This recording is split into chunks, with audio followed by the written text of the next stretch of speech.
في ناس تقول لك المهم جوهرك مش شكلك، وده حقيقي، بس في الواقع الناس بتشوف شكلك قبل ما تسمعك، وفعليا قبل ما تنطق بكلمة واحدة في حكم بتتقال عليك من غير ما تاخد بالك، حكم مبنية على حاجة واحدة بس، شكلك. الناس بتشوفك تحلل وتقرر في ثواني من غير ما يسألوك عن شخصيتك ولا ظروفك ولا حتى نيتك. في الفيديو ده إن شاء الله هنتكلم عن ليه لازم شكلك يكون كويس وليه ده مهم وضروري. يلا بينا.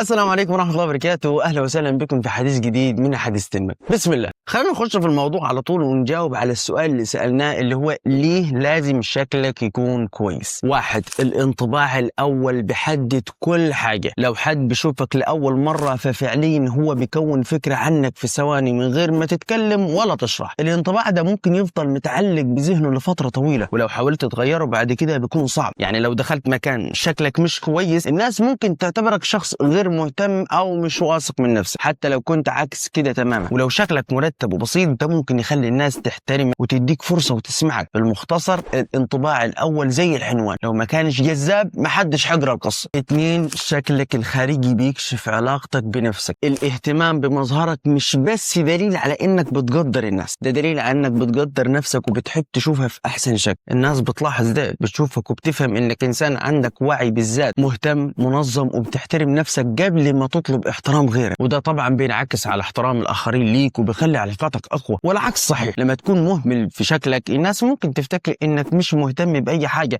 حتى بنفسك، فتعامل معاك بالشكل اللي انت عايزه مش هيبقى موجود. ثلاثة، الثقه بالنفس بتزيد مع الاهتمام بالمظهر. لما تبص في المرايه وتكون راضي على اللي انت شايفه ده بينعكس على كل حاجه فيك، كلام، طريقتك، وكل خطواتك. وده ممكن تلاحظه لما تكون لابس لبس منظم كده وخارج من البيت، بتحس انك كينج وفي افضل حال. فالمظهر المرتب بيخليك تحس انك جاهز تواجه الناس بشكل افضل وتتواصل معاهم بشكل اقوى، وبتكون مش قلقان من نظراتهم ولا بتحاول تخبي حاجه. والناس بتحس بكده لان الثقه مش بس في الكلام، الثقه بتبان والمظهر بيساعدك توصلها من غير ما تتكلم. أربعة، مظهرك ممكن يغير مودك كله. اوقات كتير يومك كله بيتاثر بالطريقه اللي خرجت بيها من البيت. لو لبسك منظم، شكلك عايبك، وحاسس انك مرتب، مزاجك بيتظبط تلقائيا وبتحس انك مرتاح في نفسك وواقف على ارض ثابته. لكن لو خرجت وانت مش راضي عن شكلك غالبا هتفضل طول اليوم متضايق من حاجه حتى لو الحاجه دي مش واضحه. فالاهتمام بالمظهر مش بس بيخلي الناس تشوفك كويس، ده كمان بيخليك تشوف نفسك احسن، وده كفيل يغير حالك. خمسة، مظهرك الجيد بيفتح لك فرص اكتر. الفرص كتير حوالينا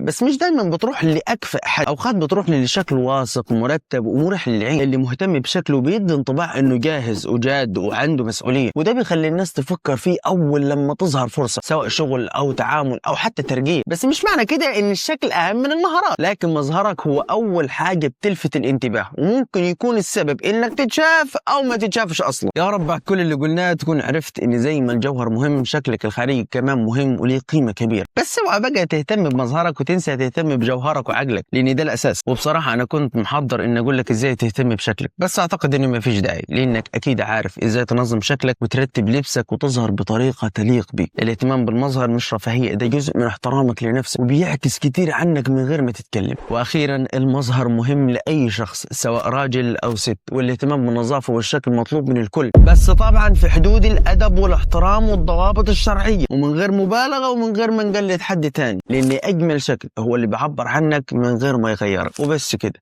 القاكم في فيديو جديد وحديث جديد من حديث تنمية. دمتم جميعا في امان الله والسلام عليكم.